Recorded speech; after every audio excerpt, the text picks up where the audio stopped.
8 বছরের ছোট্ট শিশুটিকে নিয়ে তার বাবা-মা আমার চেম্বারে আসলো গতকাল। তাদের সমস্যা হচ্ছে যে আমি যত বলি, "কি হয়েছে?"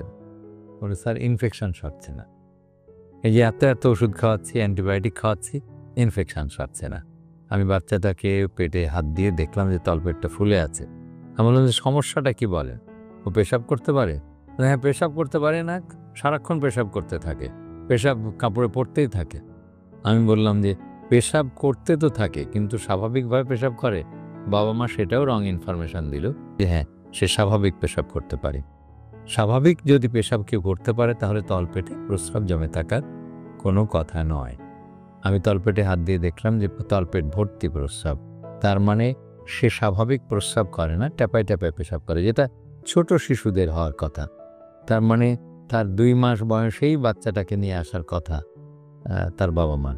নিয়ে এসছে, হয়তো ডাক্তারদের কাছে গেছে, কারণ তারা তো বলছে যে অনেক ওষুধ খাওয়ালাম এবং ইনফেকশন সারছে না।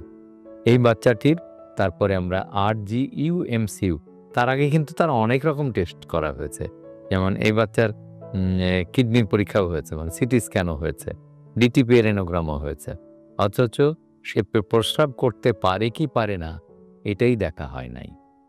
আমরা RGU, MCU মানে রেট্রোগ্রেড ইউরেথ্রোসিস্টোগ্রাম এবং ম্যাচুরেটিং সিস্টোইউরেথ্রোগ্রাম, মানে বাচ্চাটার প্রস্রাব থলি থেকে প্রস্রাব বেরোচ্ছে কি বেরোচ্ছে না, এটা আমরা এক্স-রে দিয়ে বুঝতে চেষ্টা করি। তখন এই রিপোর্টের দরকার নেই, ছবিটা যখন নিয়ে আসলো আমি দেখলাম যে প্রস্রাব থলিতে প্রস্রাব জমা হয়ে আছে এবং সেটা উল্টো দিকে যাচ্ছে। প্রস্রাবের রাস্তা একটা জায়গায় সংকুচিত হয়ে যায়, সেই জায়গাটাকে আমরা বলি পোস্টেরিয়র ইউরেথ্রাল ভালভ। জন্মগত এটা ত্রুটি, মানে জন্মের আগেই এই ত্রুটিটা নষ্ট হয়ে যাওয়ার কথা। আমাদের পুরুষ শিশুদের প্রস্রাবের রাস্তা দুটো অংশ, একটা পেছনের দিকে আর একটা সামনের দিকে। প্রস্রাবের রাস্তা মানে ইউরেথ্রা, পোস্টেরিয়র ইউরেথ্রা এবং অ্যান্টেরিয়র ইউরেথ্রা যেখানে জয়েন করে বা সংযুক্ত হয় সেই জায়গাতেই একটা পর্দা থাকতে পারে। এই পর্দাটাকে ডাক্তাররা বলে ভালভ। এই ভালভটা একমুখী মানে বাইরে থেকে ভেতরে পানি যাইতে পারবে, কিন্তু ভেতর থেকে পানি বাইরে আসতে পারবে না। ফলে প্রস্রাবটা জমতে থাকে এবং বাচ্চা যখন চাপ দিয়ে পেশাব করার চেষ্টা করে তখন উল্টো দিকে চলে যায়। এবং সবচাইতে দুঃখজনক হলো যে এই বাচ্চাটার মাত্র একটি কিডনি, দুটো কিডনি নাই, মানে ডান কিডনিটা নেই জন্মগতভাবে, অ্যাজেনেসিস মানে তৈরি হয়নি।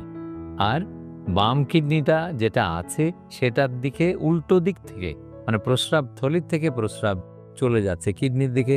ফলে কিডনিটার নল মানে ইউরেটার এবং কিডনি ফুলে পেঁপে ঢোল হয়ে গেছে, আঁকামাকা হয়ে গেছে এবং কিডনির কার্যক্ষমতা এই দীর্ঘ 8 বছরের এই রিফ্লাক্স বা উল্টো দিকে প্রস্রাব প্রবাহের ফলে কিডনিটা প্রায় নষ্ট হওয়ার উপক্রম। এই অবস্থায় আমরা রোগীটাকে কালকে দেখলাম।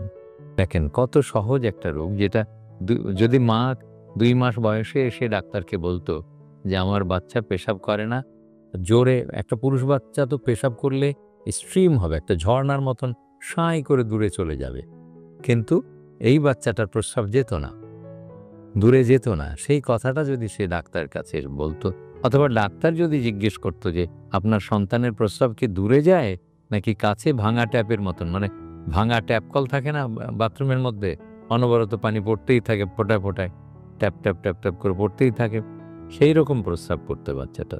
তো কত সহজে খালি একটা ইনফরমেশন, একটা তথ্য মা কেবল দিবে ডাক্তারকে যে আমার বাচ্চার প্রস্রাব ঝর্ণার মতন সাঁই করে দূরে চলে যায় না, আমার বাচ্চার প্রস্রাবটা বাথরুমের ভাঙা ট্যাপের মতন ফোটায় পড়তেই থাকে বা দূরে যায় না, ট্যাপায় নিচে পড়ে।